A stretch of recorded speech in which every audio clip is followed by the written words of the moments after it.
हे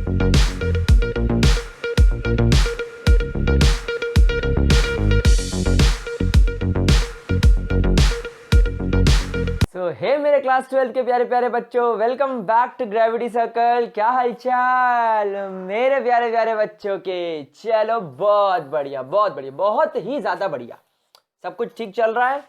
चलिए, तो हम लोग स्टडी कर रहे थे बायोमोलिक्यूल्स।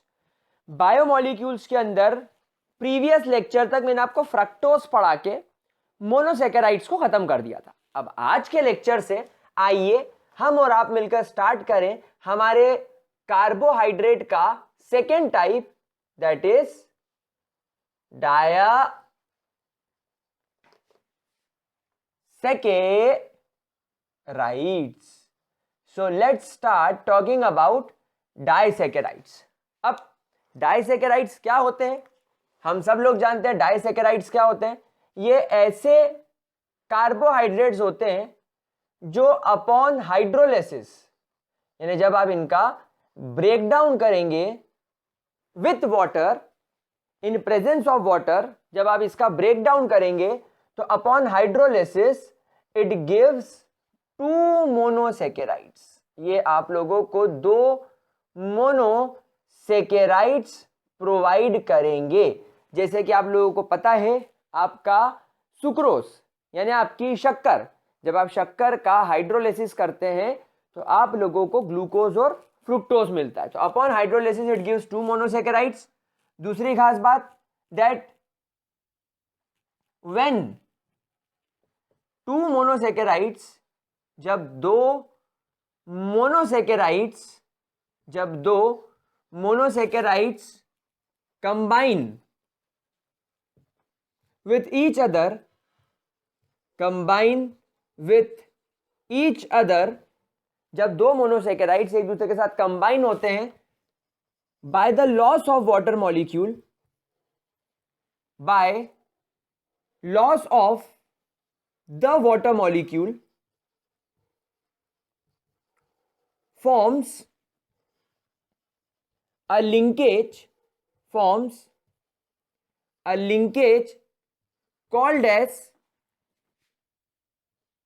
as glycosidic. कौन सा मेरे प्यारे बच्चों? ग्लाइको, क्योंकि देखो कार्बोहाइड्रेट्स के अंदर है और यूजुअली ग्लूकोज, गैलेक्टोज इनके अंदर देखा जाता है, तो इसलिए इसका नाम पड़ गया ग्लाइकोसिडिक या साइडिक लिंकेज। ग्लाइकोसिडिक और ग्लाइकोसाइडिक लिंकेज। तो मेरे प्यारे बच्चों हमेशा ध्यान रखना, अगर आपसे कोई बोलता है कि डायसैकेराइड्स क्या होते हैं, तो आप बोलोगे डायसैकेराइड्स ऐसे कार्बोहाइड्रेट्स होते हैं जो 2 मोनोसेकेराइड्स से मिलकर बने हुए होते हैं बाय ग्लाइकोसाइडिक लिंकेज। तो आप स्टार बनाकर एक पॉइंट लिखेंगे, दैट डायसैकेराइड्स आर द कार्बोहाइड्रेट्स। भाई कार्बोहाइड्रेट्स होते हैं ये, जैसे हमारी शक्कर, तो दीज आर द कार्बोहाइड्रेट्स। जैसे आपका लैक्टोज, आपके मिल्क के अंदर जो शुगर वगैरह मिलती है। So disaccharides are the carbohydrates that are. अच्छा गाइस, तुमको एक मस्ती की बात बताऊं, लोग सोचते हैं फीका दूध पी लो तो उससे कुछ नहीं होगा। अबे फीके दूध में भी शक्कर है, तुमको टेस्ट नहीं आ रहा तो क्या हो गया, शक्कर तो है, पगले हो तुम लोग। सो डायसैकेराइड्स आर द, इससे तो शक्कर डाल के पियो, टेस्टी बना के पी लो। जब तुम शक्कर खा ही रहे हो तो फिर शक्कर भी खा लो। तो disaccharides are the carbohydrates that are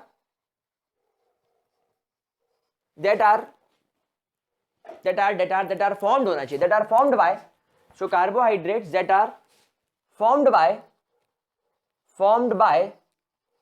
combination of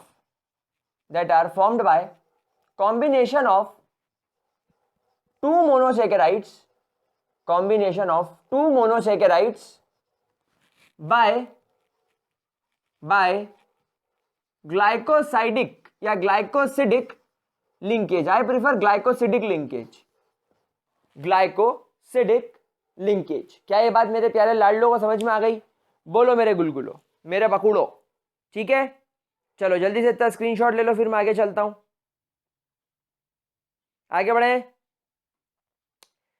बढ़े। चलिए, पक्का? बहुत बढ़िया, मजा आ गया। चलिए, तो अब इसके साथ ही हम लोग डायसैकेराइड के अंदर सबसे सबसे पहला डायसैकेराइड शुरू करेंगे, दैट इज योर सुक्रोज। क्या शुरू करेंगे? सुक्रोज। देखो जो इंपॉर्टेंट पॉइंट बताऊंगा बस वही इंपॉर्टेंट होते हैं, वही एग्जाम में आने के चांसेस रखते हैं, इसलिए निश्चिंत होकर पढ़ो, जो पढ़ा रहा हूं वो पढ़ो, दैट्स इट। सुक्रोज मेरे प्यारे बच्चों, सुक्रोज बोले तो C12H22O11 sucrose. This sucrose when treated with water and in presence of acidic environment या acid, ये देता है आपको C6H12O6 प्लस C6H12O6। अब यहां पर जानने वाली बात यह है कि सुक्रोज के मोनोसैकेराइड्स कौन है। सवाल क्या आता है? What are the monosaccharides of sucrose. तो आप इसका जवाब देंगे अल्फा डी प्लस ग्लूकोज, मतलब यहां पर कौन सा ग्लूकोज है? Alpha D plus glucose. और फ्रुक्टोज कौन सा है? Beta D minus fructose, beta D minus fructose. That means आपका जो फ्रुक्टोज होता है उसका आपको कौन सा एनोमर इस्तेमाल करना है? आपको आपके फ्रुक्टोज का बीटा एनोमर इस्तेमाल करना है। याद करो एनोमर सिखाया था, डी, डी मतलब ग्लिसरल्डिहाइड के साथ में इसका हमने स्ट्रक्चर रिलेशन कर लिया, और नेगेटिव मतलब ये लिवो रोटेटरी है। ग्लूकोज इस अल्फा, यानी हमने ग्लूकोज का अल्फा एनोमर इस्तेमाल किया।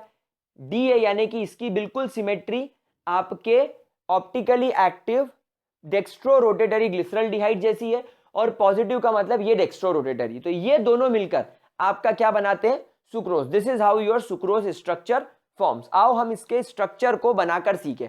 क्या आपको याद है अल्फा डी प्लस ग्लूकोज कैसे बनाया जाता है? देखो,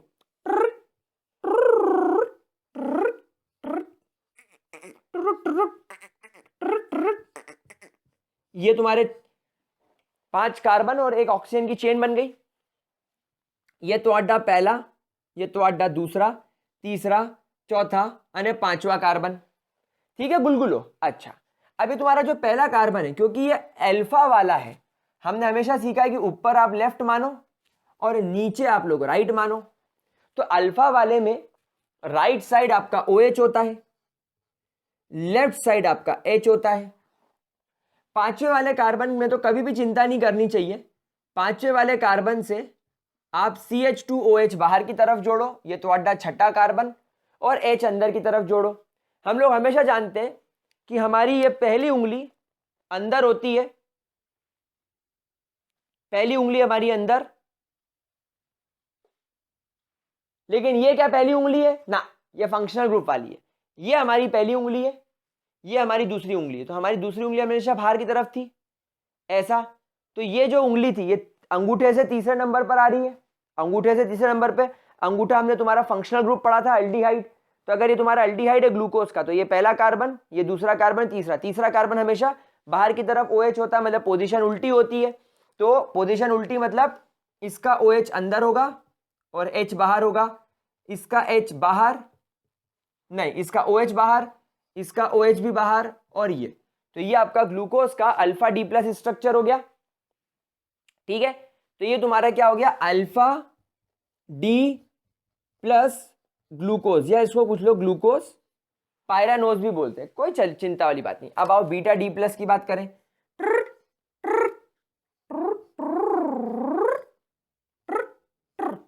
ये तुम्हारा हो गया।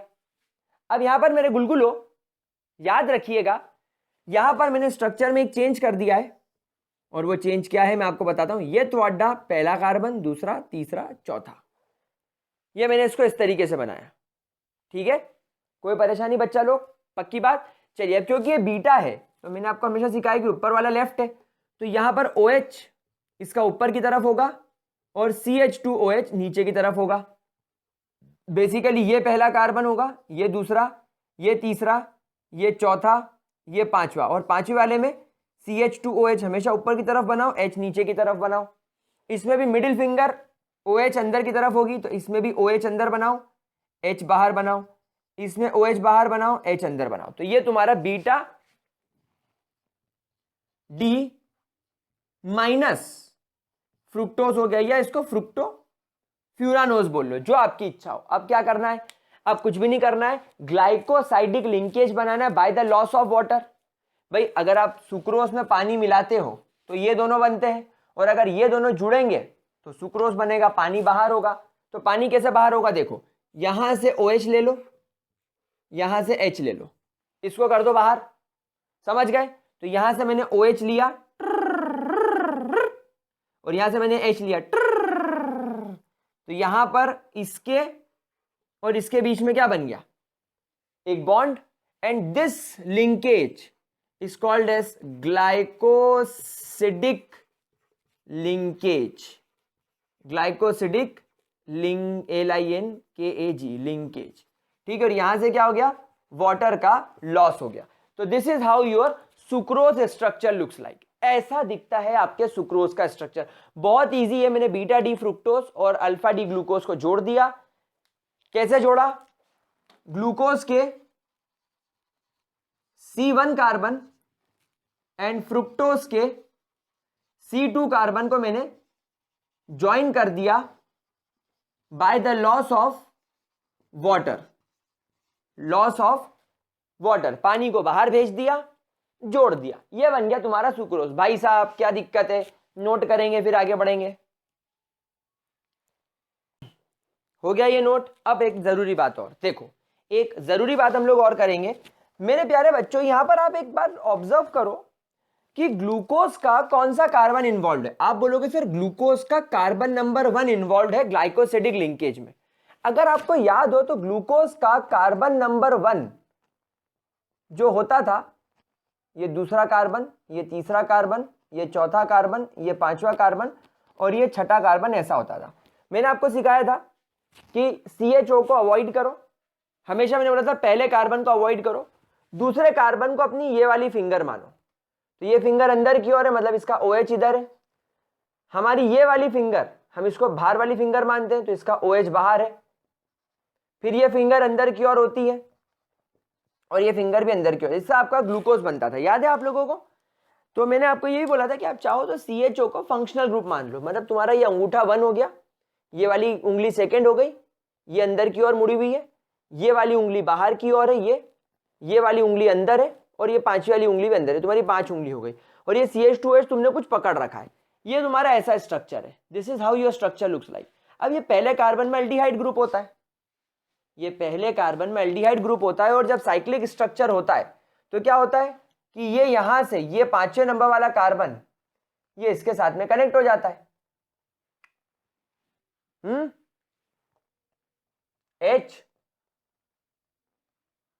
HOH, और इस तरीके से कनेक्ट हो जाता है। अब यहां पर क्योंकि पहले नंबर वाला कार्बन ग्लाइकोसाइडिक बॉन्ड बना रहा है, मतलब तुम्हारा ये पहले नंबर वाला कार्बन इन्वॉल्व है जो एक्चुअली एल्डिहाइड ग्रुप कंटेनिंग है ना बच्चा लोग। क्या मैंने आप लोगों को यही सिखाया था? वेरी गुड, यही सिखाया था ना, शाबाश। अच्छा आओ फ्रुक्टोज के स्ट्रक्चर की बात करें। फ्रुक्टोज का स्ट्रक्चर कैसा होता है भैया, पहले कार्बन पर CH2OH होता है, ठीक है भैया, दूसरे कार्बन पर डबल बॉन्ड O होता है भैया, तीसरी उंगली तो आप मिडिल फिंगर हमेशा बाहर दिखाते हो भैया, चौथी उंगली फिर आपने अंदर कर ली भैया, पांचवी उंगली आपने फिर अंदर कर ली भैया, CH2OH को आपने पकड़ रखा है। और भैया जब हम इसका 5वें कार्बन को इसके फंक्शनल ग्रुप से जोड़ते हैं तो क्या होता है, तो ये OH इधर निकल आता है और ये वाला ऑक्सीजन इससे आके ऐसे जुड़ जाता है। तो यहां पर आप देखो कि आपका जो सेकेंड नंबर वाला कार्बन है इसके पास में कीटोनिक ग्रुप था, और यहीं पर आप ऑब्जर्व कर रहे हो कि ग्लाइकोसाइडिक लिंकेज में फ्रुक्टोज का सेकेंड नंबर वाला कार्बन इन्वॉल्व है। So because of number 1 carbon of glucose and number 2 carbon of fructose are involve in glycosidic linkage, क्या तुम्हारे पास में फ्री एल्डिहाइड ग्रुप या फ्री कीटोन ग्रुप बच रहा है? नहीं बच रहा है। क्या आपके पास में फ्री एल्डिहाइडिक ग्रुप या फ्री कीटोनिक ग्रुप अवेलेबल है? नहीं है। There is no free aldehyde and no free ketonic group. अच्छा दूसरा, हेमी एसिटल स्ट्रक्चर पहचान लो। हेमी एसिटल स्ट्रक्चर पहचानने की आपको तरकीब मालूम है? हेमी एसिटल स्ट्रक्चर चेक कर लो कि आपके पास में ईथर लिंकेज होना चाहिए, COC, तो ये तुम्हारा ईथर लिंकेज हो गया, मिल गया। अब इन दोनों कार्बन में से किसी एक के पास में OH होना चाहिए। भाई इस कार्बन के पास में तो OH नहीं है, इसके पास भी OH नहीं है, तो ये हेमी एसिटल स्ट्रक्चर नहीं है। दूसरा मुझे ईथर लिंकेज ग्लूकोज में दिख रहा है COC, तो ईथर लिंकेज फिर मिल गया। क्या इन दोनों के पास में अल्कोहलिक ग्रुप OH ग्रुप है?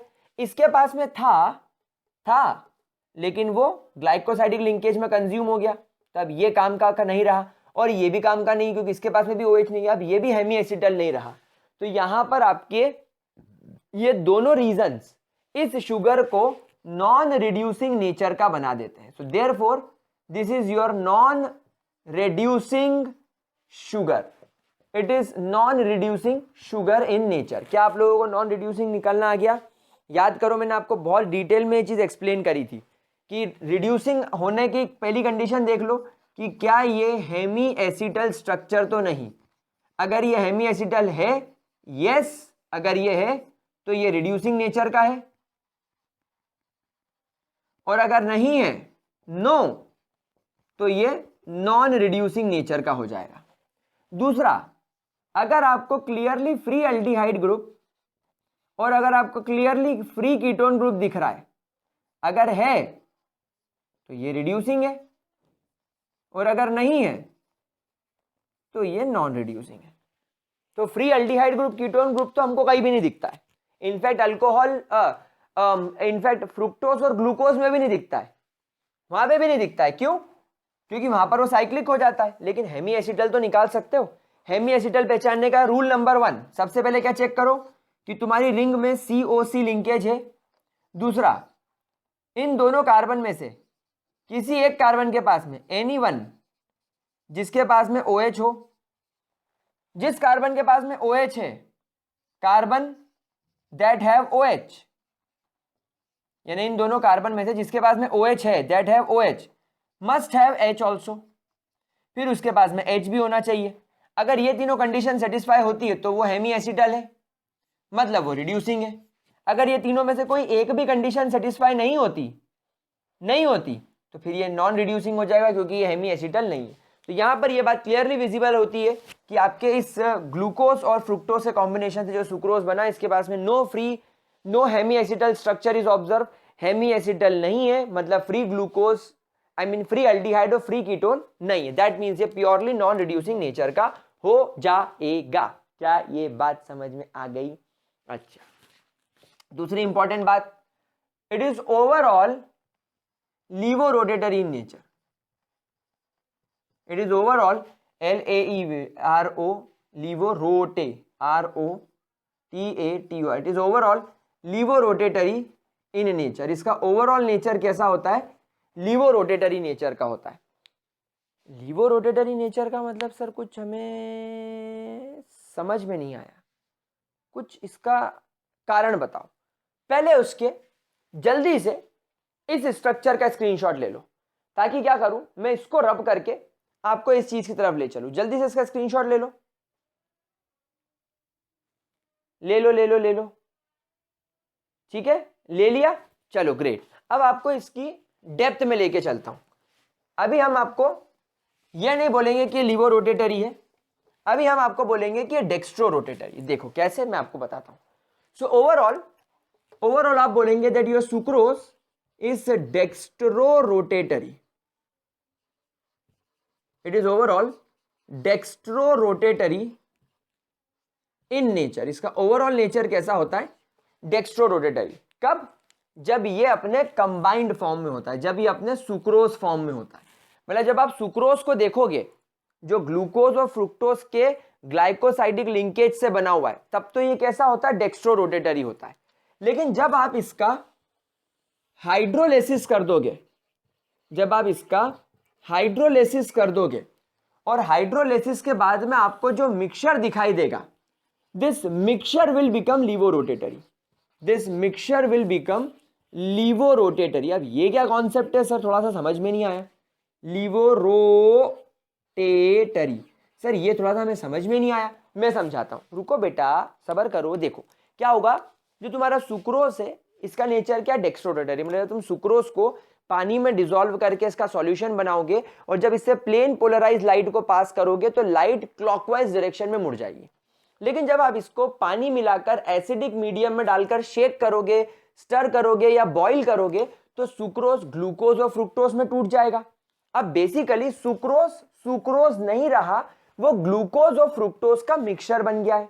अब ये मिक्सचर तुम्हारा लीवो रोटेटरी नेचर का हो गया। मतलब अब इस मिक्सचर से अगर आप लाइट पास करोगे तो वो एंटी क्लॉकवाइज मुड़ जाएगी। ऐसा क्यों है, इसके पीछे रीजन समझो। जो तुम्हारा ग्लूकोज होता है, आपको क्लियरली दिख रहा है कि डेक्स्ट्रो रोटेटरी है, तो इसका रोटेशन 52.4 डिग्रीज होता है। इसका रोटेशन 52.4 डिग्रीज होता है। लेकिन अगर हम बात करें हमारे फ्रुक्टोज की, तो फ्रुक्टोज तुम्हारा लीवो रोटेटरी होता है, तो इसका रोटेशन -94.2 डिग्रीज होता है। तो अब आप खुद देखो कि जितना लाइट को 52.4 डिग्री ग्लूकोज क्लॉकवाइज मोड़ेगा, फ्रुक्टोज उसी लाइट को एंटी क्लॉक मोड़ेगा। तो ये एक दूसरे के इफेक्ट को कैंसिल कर देंगे। लेकिन उसके बावजूद भी 94.2 में से 52.4 यानी कि 6 और 2 8, 4 में से 3 गए, ये बच्चा 4 में से 1 गया, 3 में 2 गए 1, 41.4 -41.8 डिग्रीज का एक्स्ट्रा रोटेशन अभी भी एंटी क्लॉकवाइज जा रहा है, क्योंकि एंटी क्लॉक रोटेट करने की ताकत फ्रुक्टोज में ज्यादा है।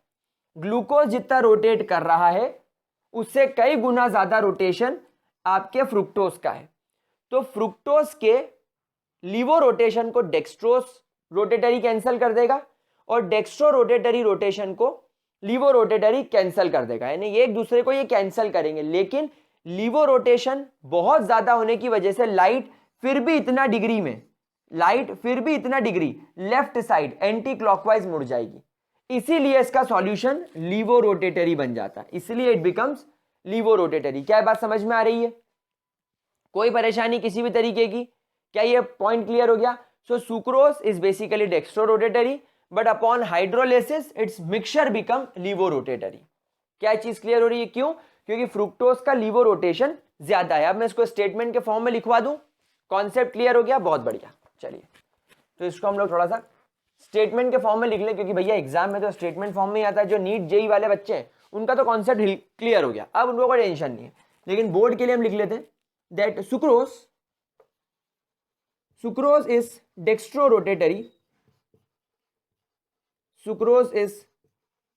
Rotatory, but upon hydrolysis its mixture becomes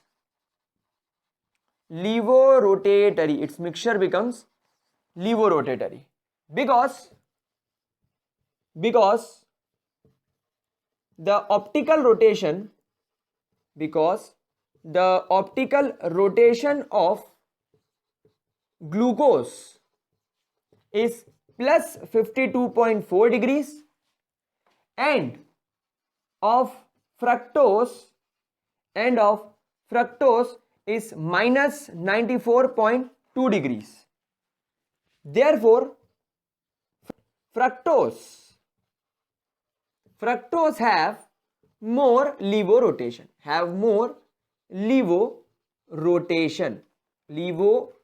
Levo rotation. Is that clear to you, लाडलो, मेरे बच्चों, मेरे बकड़ो? क्या ये चीज बढ़िया तरीके से क्लियर हो गई? So this is your sucrose के बारे में क्या क्या पॉइंट याद रखेंगे? इसके मोनोमर्स कौन कौन से हैं? इस सुक्रोज के मोनोसैकेराइड्स कौन कौन से हैं? Alpha D plus glucose, beta D minus fructose. दूसरा, इसका नेचर क्या है? नॉन रिड्यूसिंग क्यों है? Because of involvement of carbon 1 of glucose and carbon 2 of fructose.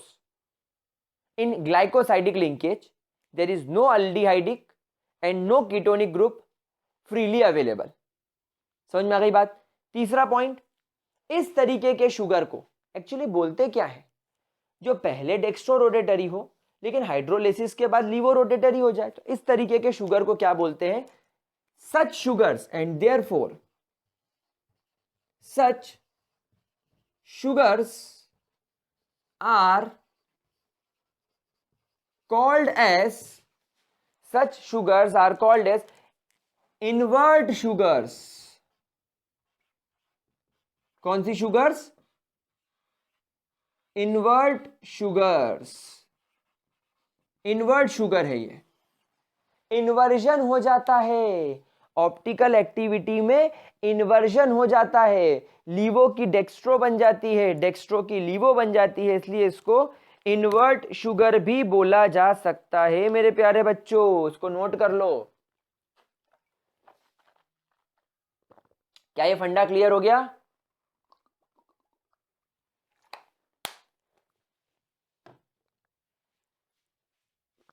पक्की बात?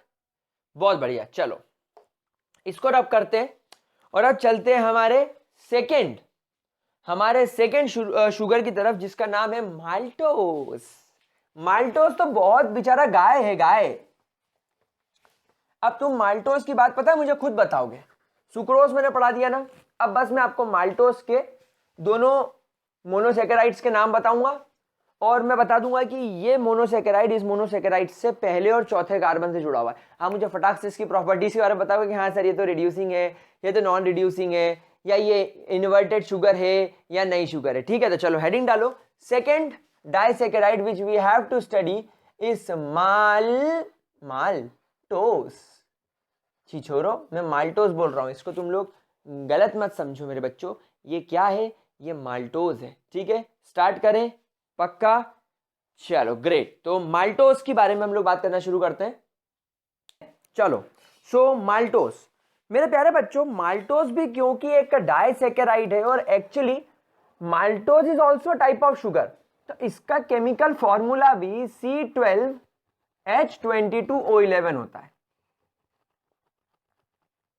ठीक है बच्चा पार्टी, वाटर की प्रेजेंस में जब इसको ब्रेक किया जाता है, भाई हमारे माउथ में अमाइलेज नाम का एंजाइम होता है, तो अमाइलेज जब इस माल्टोस को तोड़ता है तो ये टूट जाता है C6H12O6 प्लस C6H12O6। एक्चुअली यहां पर आई एम सॉरी, अमाइलेज नहीं होना चाहिए, अमाइलेज तो हमारी बॉडी के अंदर माउथ में होता है, ये माल्टोस आपके स्मॉल इंटेस्टाइन में जाकर टूटता है। ठीक है, डायटेज नाम के एंजाइम से, if I am not sure but हाँ डायटेज नाम का एक एंजाइम होता है, मैं एक बार चेक भी कर लेता हूं क्योंकि अपनी एनसीईआरटी में तो नहीं लिखा हुआ है, बट हाँ यस डायस्टेज, बिल्कुल सही बात है, मैंने इसको नोट करके रखा था डायस्टेज। बायोलॉजी वाले बच्चे इसको ज्यादा अच्छे से कनेक्ट करेंगे। डायस्टेज नाम का एक एंजाइम होता है जो हमारी बॉडी में इंटेस्टाइन्स में होता है और आपके माल्टोस को तोड़ देता है वो दो चीजों में, that is alpha D plus glucose, और ये भी आपका अल्फा डी प्लस ग्लूकोज होता है। ठीक है मेरा बच्चा लोग, दोनों ही ग्लूकोज होते हैं, बिल्कुल इजी, एकदम सिंपल और एकदम प्यारा टाइप का कंपाउंड होता है alpha D plus glucose, alpha D plus glucose, यानी इसके माल्टोस के अंदर एक ही टाइप का मोनोसेकेराइड होता है, वो कौन सा होता है? ग्लूकोज। दो ग्लूकोज के मॉलिक्यूल जुड़कर एक माल्टोस बनाते हैं। चलिए इसको ज्वाइन करके देखते हैं। Let's form a ring like structure C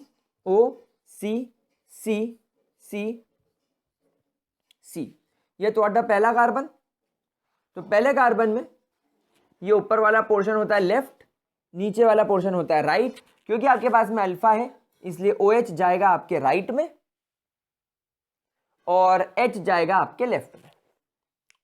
ये आपका फंक्शनल ग्रुप वाला हो गया। दूसरा वाला देखते हैं, OH H। तीसरे वाला आप लोग जानते हो हमारी मिडिल फिंगर जो हम लोग हमेशा दिखाते हैं, तो वो उल्टी हो जाती है, ये बाहर की साइड हो जाता है, ये नीचे आ जाता है, मतलब बाहर की साइड मतलब लेफ्ट साइड हो जाता है। फिर ये आपका चौथा कार्बन OH H, और पांचवें कार्बन में तो चिंता वाली बात ही नहीं है, CH2OH बाहर की साइड रहता है। ये आपका पहला अल्फा डी प्लस ग्लूकोज हो गया।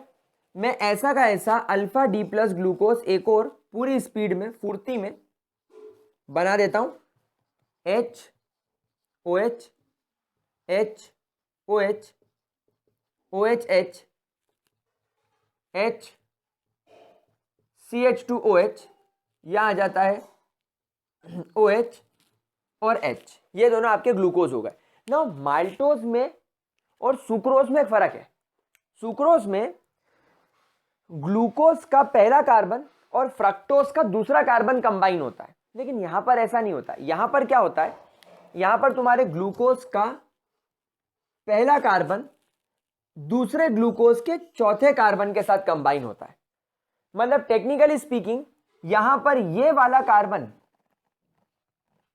Carbon of every second glucose, carbon one, in fact carbon one of every second glucose is free, that is not involved in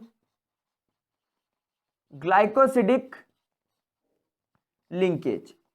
glycosidic linkage में इन्वॉल्व नहीं होता। अब लिंकेज कैसा होगा भाई, बिल्कुल क्लियर है। OH हटा दो, H हटा दो, वाटर बन के बाहर, और एक जो ऑक्सीजन बचेगा वो इनको कनेक्ट कर देगा, that is your glycosidic linkage. Glycosidic linkage, ये तुम्हारा क्या बन गया, maltose. This is how your maltose looks like. बहुत इजी है। और क्योंकि ये वाला कार्बन फ्री है, क्या ये हेमी एसिटल वाली कंडीशन को सेटिस्फाई कर रहा है, देखते हैं। पहले मुझे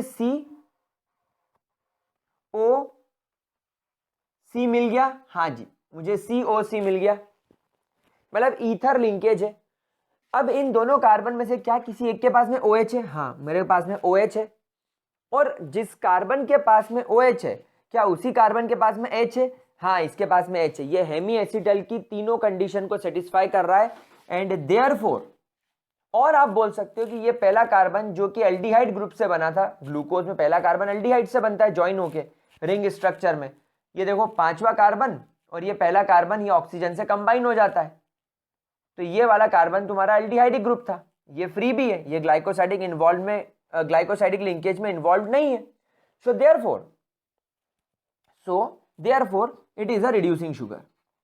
ये रिड्यूसिंग नेचर का होगा, मतलब जब कभी भी आप इसके सामने फेलिंग्स या टोलेंस रिएजेंट लेकर आएंगे, जब कभी भी आप इसके सामने फेलिंग्स या टोलेंस रिएजेंट लेकर आएंगे, ये उनको रिड्यूस कर देगा, क्योंकि वो लोग ऑक्सीडाइजिंग एजेंट होते हैं। ये खुद ऑक्सीडाइज हो जाएगा, उनको रिड्यूस कर देगा। ये तुम्हारा माल्टोज हो गया। इजी है, कोई परेशानी, पक्की बात। चलो इतना नोट करो, स्क्रीनशॉट ले लो, इसका स्क्रीनशॉट ले लो फटाफट से, फिर अपन आगे बढ़ते हैं। चलो अब हम लोग हमारे लास्ट मोनोसेकेराइड की बात कर लेते हैं। Let's talk about our last monosaccharide, that is your lactose. बोले तो थोड़ी मिल्क शुगर, क्या बोला मैंने उसको, लैक्टोज। सो थर्ड नाम डालेंगे लैक्टोज, एंड लैक्टोज बोले तो लैक्टस, या जो लैक्ट वर्ड आता है या लैक्टम, ये बेसिकली मिल्क होता है। So therefore lactose is called as sugar. कौन सी शुगर, मिल्क शुगर। अब ये मिल्क के अंदर शुगर होती है, भले ही आपको दूध फीका लगे, लेकिन उस दूध के अंदर आप लोगों को ये शुगर दिखाई देती है। It is also called as milk sugar. ठीक है, कोई परेशानी इसके अंदर, पक्की बात। चलिए अब ये बनता कैसे ये मैं आपको बता देता हूं। देखो भाई, फॉर्मूला तो इसका भी सेम ही होगा, डाइसेकेराइड है। हमने देखा है कि जितने डाइसेकेराइड पड़े हैं सबका फॉर्मूला C6H12O6 ही होता है। तो ये तुम्हारा लैक्टोज होता है। बस यहाँ पर फर्क क्या जाता है कि ये होता है तुम्हारा बीटा डी प्लस ग्लूकोज, और ये होता है तुम्हारा बीटा डी प्लस गैलेक्टोज। यानी यहां पर एक मोनोसेकेराइड कौन हो गया, गैलेक्टोज। यहां पर तुम्हारा एक मोनोसेकेराइड क्या हो गया, गैलेक्टोज, और दूसरा क्या हो गया, ग्लूकोज। क्या ये बात समझ में आ गई।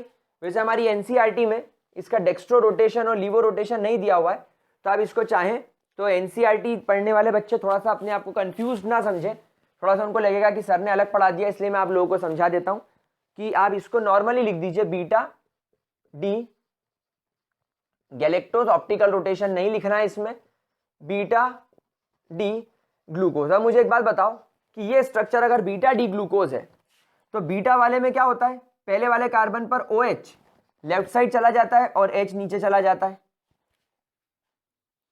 तो ये तुम्हारा बीटा डी ग्लूकोज बन गया। अल्फा होता तो OH राइट साइड होता, पर अब वो लेफ्ट साइड चला गया। अच्छा, गैलेक्टोज में भी बीटा होने का मतलब क्या है कि OH इज ऑन द, नहीं, OH is on the left side and H is on the right side. पर सर ये तो दोनों ग्लूकोज दिख रहे हैं, ये गैलेक्टोज कैसे हुआ? गैलेक्टोज में बस एक फर्क है, गैलेक्टोज में चौथे नंबर वाले कार्बन पर OH और H की पोजीशन इंटरचेंज हो जाती है। तो गैलेक्टोज के अंदर क्या होता है, जो कार्बन नंबर 4 होता है ना, उसमें ये OH moves towards the left side और hydrogen moves towards the right side. तो गैलेक्टोज में ये और ये ऐसा रहता है, मतलब गैलेक्टोज में स्ट्रक्चर आपको ऐसा दिखाई देता है, ये यो समझ रहे हो? गैलेक्टोज कैसा दिखता है, देखो ये तुम्हारा थंब, ये तुम्हारी पहली फिंगर अंदर की ओर, ठीक है, फिर ये तुम्हारी दूसरी फिंगर, फिर ये तुम्हारी तीसरी फिंगर बाहर की तरफ, और फिर तुम्हारी चौथी फिंगर ये इस तरीके से अंदर की तरफ। ये this is how your galactose look like. यानी कि क्या होता है, ऊपर वाला, जो ऊपर वाला होता है COH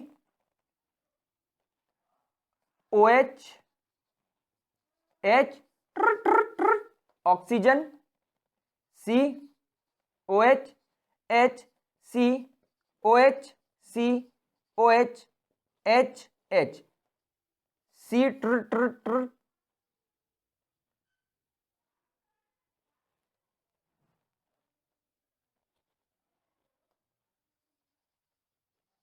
ये this is how your galactose look like. मतलब इसके अंदर ये दो OH है, ये आपको लेफ्ट साइड दिखाई पड़ेंगे। समझ में आ गया आपको structure? Is your structure clears to you? ठीक है, बहुत बढ़िया, ज्यादा टाइम वेस्ट नहीं करेंगे। अब इसमें क्या करना है, इसमें ध्यान रखना है कि ये OH इसके H के साथ बॉन्डिंग करेगा। तो यहां से H हटाओ, यहां से OH हटाओ, और यहां पर ये ऑक्सीजन जुड़ जाएगा। तो this is your glycosidic linkage. ठीक है मेरे प्यारे गुलगुलो। अच्छा, यहां पर भी लिंकेज किसके बीच में बना? गैलेक्टोज के कार्बन 1 एंड ग्लूकोज के कार्बन 4 के बीच में। Is that clear to you? अच्छा बताओ, क्या ये रिड्यूसिंग नेचर का होगा या नहीं?